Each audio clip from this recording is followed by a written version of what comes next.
YouTube, what up guys? It's J. Lou here again, and today we are going over another tier list. Just because I'm injured and I need to make more content. I'm gonna make a wrestling tier list. I'm gonna make one that goes over which one's better for Jiu-Jitsu, and honestly, this one has been trending because of the whole wrestle Jiu-Jitsu thing, so it's gonna be controversial as hell, so get your beers ready. I'm not going to hold anything back because I'm one of the top ranked wrestlers in Jiu-Jitsu. I'm probably the best wrestler in my division in Blue Belt, honestly. Fair warning, a lot of wrestling doesn't work in a lot of rule sets in Jiu-Jitsu because you're playing a literal rock, paper, scissors game of, is a person going to just immediately pull guard, or are you going to have to wait for a knee slice, or are you guys going to stand and bang? It's turned into a thing of rock, paper, scissors, no matter what format you're in, but I know it's getting popular. I know people want to learn this kind of stuff, so I'll show you the ones that are the most useful and the ones that are not. So in this video, I'm holding nothing back.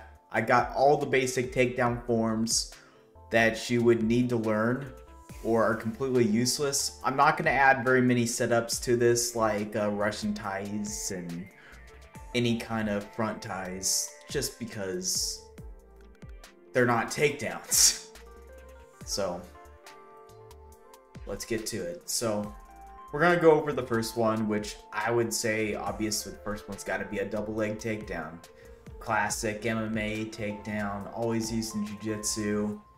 I'm putting it up at, it has its problems because you gotta risk the guillotine and all that, but I know it's better than other takedowns. And I know if you trap that far leg, you're in the clear and you can get the side control pretty easily. So I'm going to put it in A tier. It's just not the perfect thing. I know it's used a lot in the metagame, but it has its downfall in this situation just because you could get guillotined. Next one we're going to go over is the single leg. You could get Kimura'd. Your head's protected, but you could get Kimura'd and mess up your shoulder pretty bad. I think in this situation it does go on A tier, but it goes on the top of A tier. Just because it has good head position, but if you do not protect your far arm correctly, you're going to get Kimura'd by a very good guy in the top of the metagame. Like, single legs worked very well at the beginning of Blue Belt for me. I'm able to take people down, back trip them, especially in Absolute. But once you get into the tougher guys that know how to submit people and collapse on people's mistakes, you gotta watch out for that Kimura. Alright, high C. Oh, shit.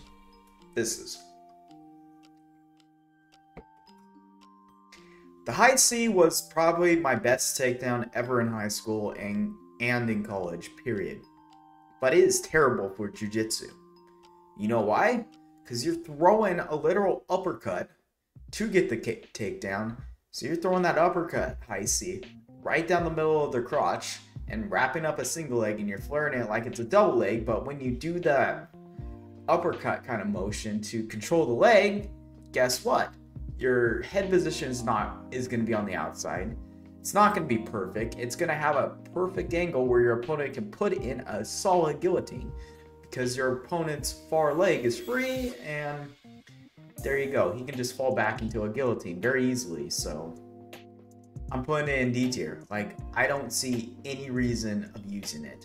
Same thing with Fireman's. Fireman's is also D tier as well in that situation. Because that one you're at least trying to throw someone over their head and dump them, but your head's on the ground. I think Fireman might actually be worse. Because also, if you mess up on a Fireman's, you're going to get your back taken. Either way, both of these suck. Don't do them. Duck under. This one's a little bit better. This one you can go around, take the back. I would put this as an immediate replacement for the high C.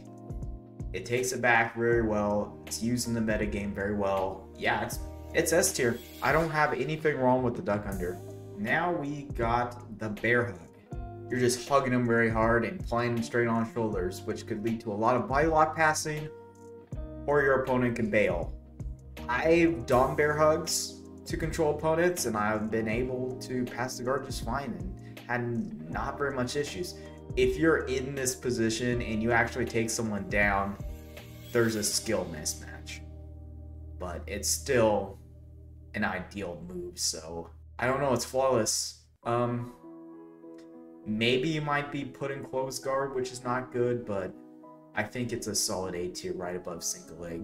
Front headlock, S tier, period. In the right situation, front headlocks are used when your opponent has terrible posture, and you can collapse on your opponent's mistakes and lead to submissions. This is the thing, is in Jiu-Jitsu, if you can use takedowns to go straight into your submissions, they're going to be S tier. They're going to be the most used.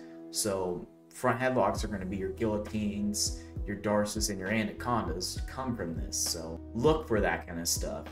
Smith single, yeah, let's do this one. This is actually a picture of the guy who created it, John Smith, I think his name is. This guy was a big college wrestler that developed this move, and I mean, this is a hard one because not a lot of jiu-jitsu guys use this move. I think it's alright, but at the same time, your head comes down and you could get in risk of a Peruvian necktie, depending on the situation. Like, it has its positives and its negatives, because you're just flank sending someone on their butt. But if you take someone down correctly with this, you're not in the deepest shit compared to other takedowns. So I'm gonna put it in A tier. I think if you screw up on this takedown, you're in big trouble compared to a double leg. But if you take someone down with this, you're in a lot better shape because you could just get your posture back up and be ready to pass. Okay, arm spins. There's a lot I could explain with this one. There could be normal arm spins, underarm spins, Japanese arm spins. I'm just gonna put it in B tier just because there's the risk of your back getting taken.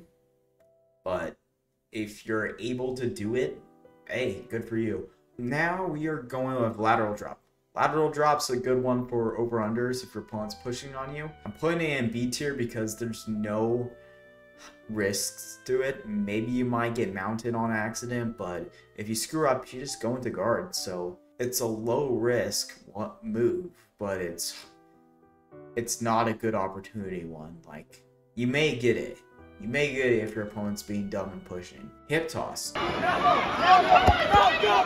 So, used this as a white belt. Got through white belt 14-2. I was Mr. 2-0 because of this move.